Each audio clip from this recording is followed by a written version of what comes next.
This is the second in my series on basic economics. Now last time I discussed the fact that humans act and related that fact to preferences. Now one point that I must highlight from that video before we move forward is that the logic of action implies that in any action a person is doing what they believe to be best. That is, they're pursuing the perceived best path toward what is their most preferred end at that time. Now, taking this knowledge in hand, let's talk some about the logic of exchange. Now let's imagine a case where we have Bob. Bob has a head of lettuce. Now Sally has a chicken. But each of them prefers to have what the other one has. That is, Bob would rather have a chicken than a head of lettuce, and Sally would rather have a head of lettuce than a chicken. Now it's rather obvious what they're going to do. Right? They want to trade. Bob will approach Sally and say, "Hey, I see you have a chicken. I'd kind of like to have a chicken. Will you take this lettuce in exchange for that chicken?" Now, Sally would say, "Wow, I've been hoping to find a head of lettuce. Let's do it." And both of them will improve their well-being, as each receives something that they value more than the thing that they give up. Now, a simple conclusion comes from this. In any voluntary exchange, each party involved expects to improve their own well-being. Now, the mutually beneficial nature of exchange has a very profound implication.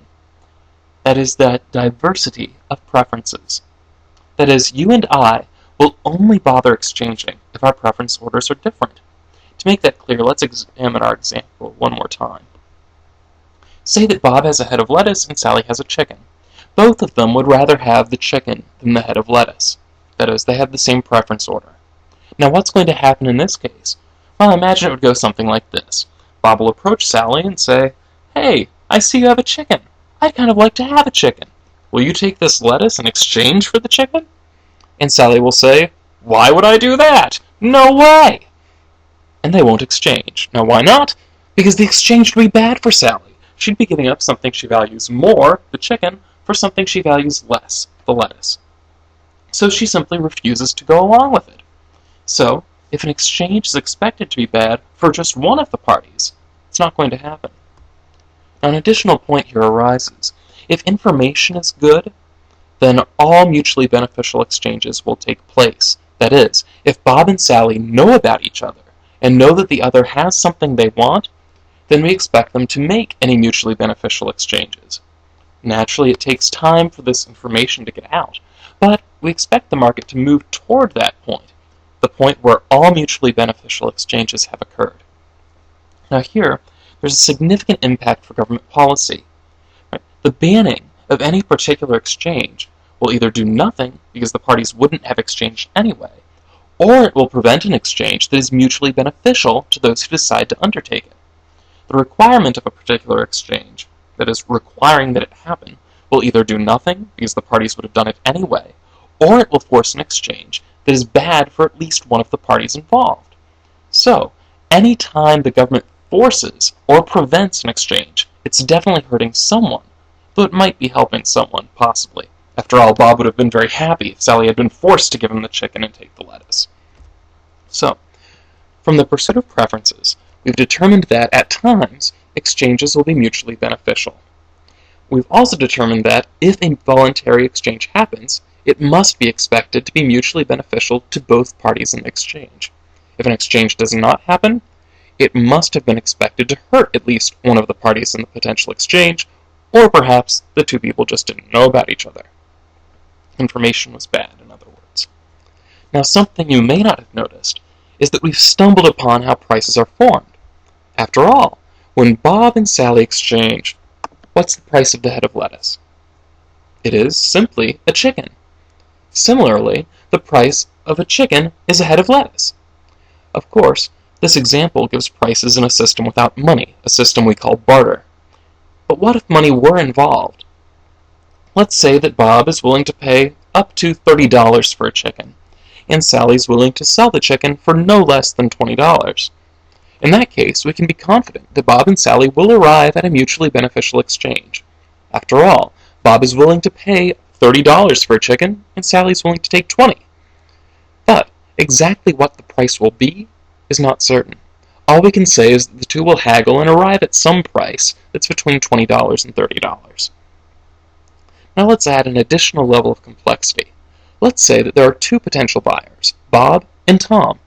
Bob is willing to pay up to $30, and Tom is willing to pay up to $25. In this case, we can actually say more about what the price will be. Now suppose that Tom offers Sally $25 for the chicken. Now he's not willing to go any higher. Now she'll gladly accept it. She only needs $20.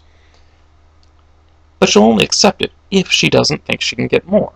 She would rather have $26 than $25. So if this exchange were to happen, it would be perfectly fine for Tom and for Sally. But it's totally unacceptable to Bob. After all, Bob would happily pay more than this $25 for the chicken. He'd be willing to pay up to $30.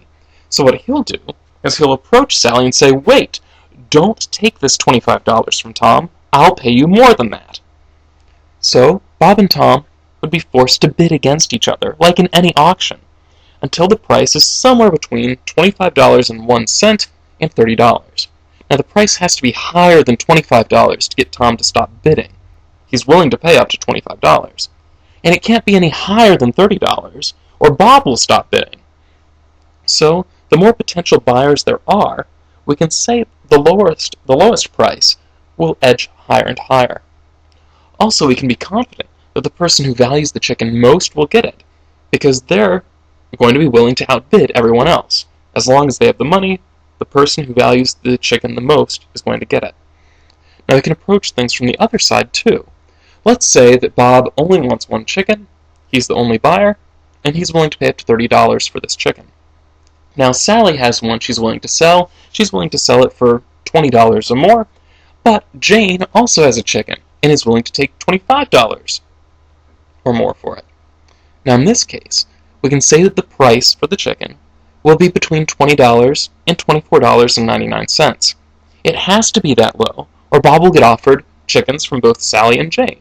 He only wants one, so he'll just offer lower prices. Sally and Jane will be trying to undercut each other to sell their chickens.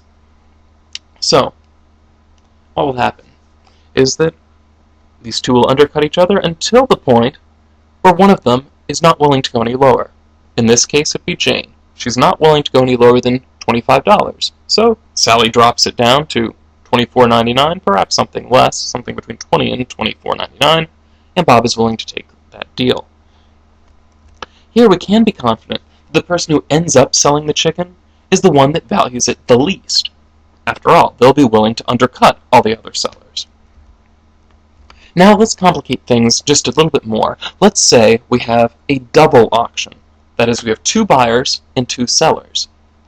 So we have Bob and Tom buying. Bob is willing to pay no more than $30, Tom no more than $25. Sally and Jane are selling. Sally will take no less than $20, Jane will take no less than $25.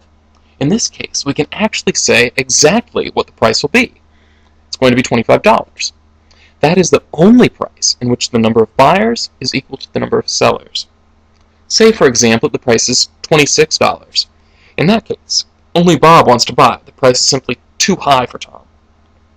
But Sally and Jane are both willing to sell. So they're going to try to undercut each other to sell to Bob.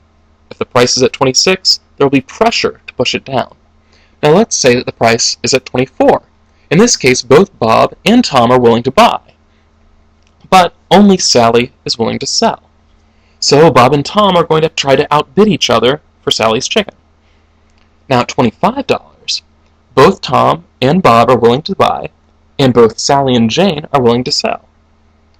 So $25 is the price at which there's no pressure to push the price up through buyers outbidding each other, or down through sellers undercutting each other.